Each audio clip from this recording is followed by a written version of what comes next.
Assalamualaikum warahmatullahi wabarakatuh. Perkenalkan, nama saya Marwa Salsabila dari kelas A dengan NIM belakang 087 dari Prodi Ilmu Kelautan Fakultas Pertanian Universitas Trunojoyo, Madura. Di kesempatan kali ini, saya akan menjelaskan mengenai materi tayamum dan praktek bagaimana cara sih tayamum. Nah, langsung saja kita mulai PPT-nya. Nah, apa yang kamu ketahui mengenai tayamum? Kita sebelumnya kan sudah dikenalkan ya, kayak mendengarkan apa sih tayamum itu, kayak gitu. Nah, dari kalian apa nih arti tayamum?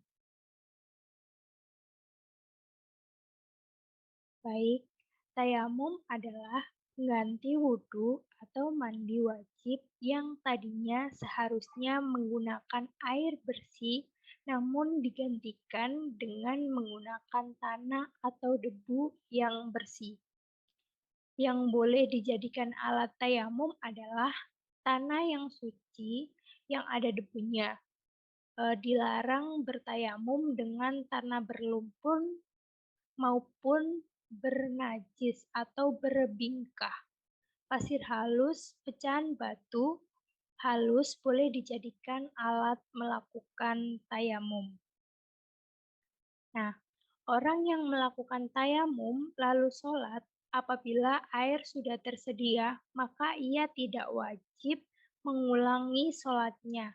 Namun, untuk menghilangkan hadas, harus tetap mengutamakan air daripada tayamum yang wajib hukumnya bila sudah tersedia. Tayamum untuk hadas hanya bersifat sementara dan darurat hingga air sudah tersedia. Nah, apa nih sebab yang dilakukannya bertayamum? Yang pertama, karena sakit dan tidak boleh terkena air. Yang kedua, yaitu pada sumber air yang memiliki bahaya. Yang ketiga, yaitu air berada di tempat yang jauh, yang dapat membuat terlambatnya sholat. Yang keempat, yaitu dalam waktu perjalanan jauh, namun jumlah air tidak mencukupi karena sedikit. Setelah berusaha mencari air tapi tidak ditemukannya, maka diperkenankan untuk bertayamum. Lalu apa sih syarat sah tayamum? Yang pertama yaitu telah masuk waktu sholat. Yang kedua yaitu memakai tanah yang berdebu. Yang ketiga yaitu memenuhi alasan atau sebab melakukannya tayamum. Yang ketiga yaitu sudah berupaya atau berusaha mencari air namun tidak tersedia. Untuk fardu rukun tayamum. Yang pertama yaitu niat. Orang yang akan melakukan tayamum hendaklah berniat karena hendak mengerjakan sholat dan sebagainya, bukan semata-mata untuk menghilangkan hadas saja, sebab bersifat tayamum tidak dapat menghilangkan hadas, hanya diperbolehkan untuk melakukan sholat karena darurat. Keterangan hanya niat tayamum hukumnya wajib ialah hadis yang mewajibkan niat wudhu yang lalu. Yang kedua yaitu mengusap muka dengan tanah. Yang ketiga yaitu mengusap kedua tangan sampai ke siku dengan debu atau tanah bersih dengan keterangan tidak boleh terputus. Yang keempat yaitu menertibkan rukun-rukun, yang artinya mendahulukan muka daripada tangan. Alasannya sebagaimana keterangan menertibkan rukun wudhu yang berlalu. Tapi sebagian dari ulama ada yang berpendapat bahwa tidak wajib menertibkan rukun tayamum. Nah, untuk untuk selanjutnya, apa sih sunnah tayamum? Yang pertama adalah membaca bismillah. Dalilnya adalah hadis sunnah wudhu, sebab wudhu atau tayamum merupakan pengganti dari wudhu. Yang kedua yaitu mengembus tanah dari dua telapak tangan supaya tanah yang di atas menjadi lebih tipis. Yang ketiga yaitu membaca dua kalimat syahadat sudah tayamum, sebagaimana telah disampaikan. Nah, lalu apa sih hal-hal yang membatalkan tayamum?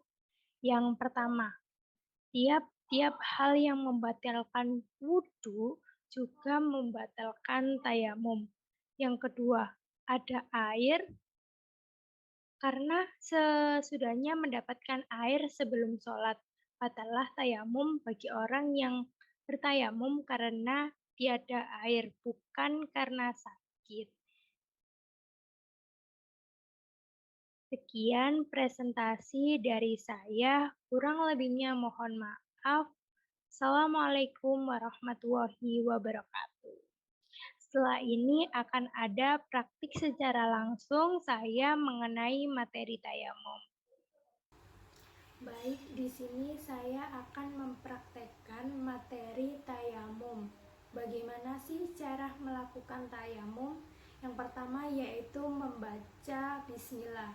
Bismillahirrahmanirrahim. Yang kedua yaitu membaca niat tayamum. Nawaitu tayamum mali istibati sholati lillahi ta'ala. Yang ketiga yaitu meletakkan tangan kepada daerah yang berdebu. Setelah itu bisa kalian tiup agar debunya semakin tipis. Yang keempat yaitu meletakkan atau usapkan ke daerah wajah. Selanjutnya yaitu meletakkan kembali tangan ke daerah yang berdebu tetapi tidak boleh sama kepada daerah yang sebelumnya.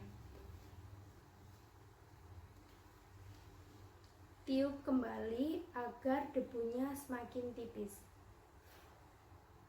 Selanjutnya yaitu diletakkan ke tangan sampai tidak terputus.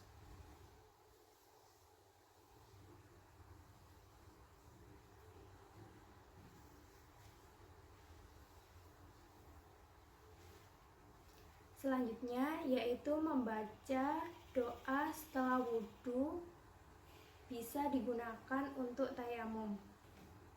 Sekian dari saya, kurang lebihnya mohon maaf. Wassalamualaikum warahmatullahi wabarakatuh.